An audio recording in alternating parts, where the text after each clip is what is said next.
ಅಕ್ಷರವೇಣಿ ಸಾಹಿತ್ಯ ವೇದಿಕೆ ಆಯೋಜಿಸಿರುವ ಕವನ ಸ್ಪರ್ಧೆ. ನನ್ನ ಕವನದ ಶೀರ್ಷಿಕೆ ತಪೋಕ್ಷೇತ್ರ ಕಣ್ವಕುಪ್ಪೆ.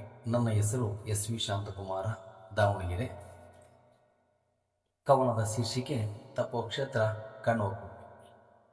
ಕಣ್ವ ಮಹರ್ಷಿಗಳ ತಪಸ್ಸು ಮಾಡಿದ ಜಾಗವಿದು. ಗುರು ಪಾರಂಪರ್ಯ ಹೊಂದಿರುವ ಸ್ಥಳವಿದು. ಗುರು ಶಾಂತೇಶ್ವರ ದೇವಾಲಯವಿರುವುದು. ಐತಿಹಾಸಿಕ ಗವಿಯನ್ನು ಹೊಂದಿರುವುದು. ಪಾಳೆಗಾರರು ಆಳಿದ ನಾಡಿದು. ಗುಡ್ಡನಾಡಿನ ಬಯಲು ಸೀಮೆಯಿದು. ಹಲವು ಪವಾಡ ನಡೆದ ಜಾಗವಿದು. ಬೆಟ್ಟದಲ್ಲಿ ಕೋಟೆಯನ್ನು ಹೊಂದಿರುವುದು. ಪ್ರತಿ ವರ್ಷ ಸಂಕ್ರಾಂತಿಯಂದು ಸ್ಫಟಿಕಲಿಂಗ ದರ್ಶನ. ಕೇದಾರನಾಥ ಶ್ರೀಗಳ ದೈನಿಕ ಪ್ರವಚನ. ದರ್ಶನಕ್ಕೆ ಬರುವರು ನಾನಾ ಕಡೆಯಿಂದ ಭಕ್ತ ಜನ. ಬಂದ ಸಮೂಹಕ್ಕೆ ಬಗೆ ಬಗೆಯ ಖಾದ್ಯ ಭೋಜನ. ಪ್ರತಿನಿತ್ಯ ಇರುವುದು ನಿತ್ಯಾನ್ಯ ಸೇವೆಯು. ಆ ಸ್ಥಳಕ್ಕೆ ಹೋದಾಗ ಸಿಗುವುದು ಮನಸ್ಸಿಗೆ ನೆಮ್ಮದಿ.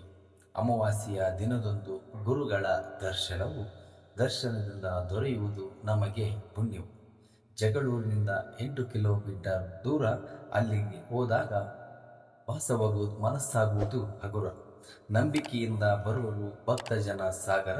ಇಂತಹ ಪುಣ್ಯ ಭೂಮಿ ಇರುವುದು ನಮ್ಮೆಲ್ಲರ ವರ. ಅವಕಾಶಕ್ಕಾಗಿ ಧನ್ಯವಾದಗಳು.